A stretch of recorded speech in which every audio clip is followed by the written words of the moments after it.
over. Come here. Come here, boy. Sit. Good boy.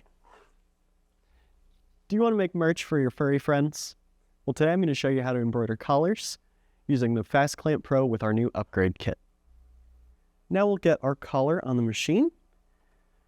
First, I'll open my jaws, and then I'll throw our backing here underneath our backing holder tabs, ensuring that my backing stays on top of my sew arm, and then I'm folding these edges down to keep them out of the way of the garment stoppers.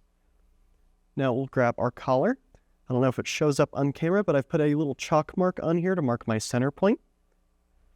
So I'll line this up here, and I'm going to use the tick marks on these top jaws just to roughly place out my garment.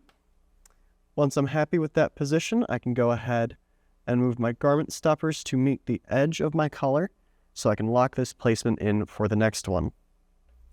Now I'll go ahead, close one jaw, pull my fabric nice and taut, then we'll close the other one. Now if I need to make any final placement adjustments, I can use the arrow keys on my touch screen. Then I can trace my design to double check.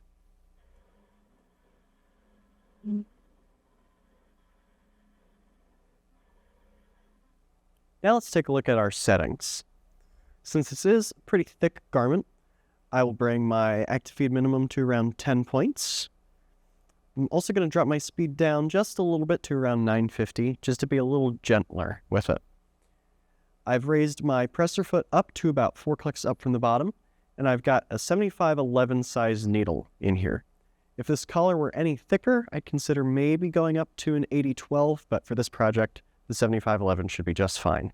Now we can go ahead and start our design.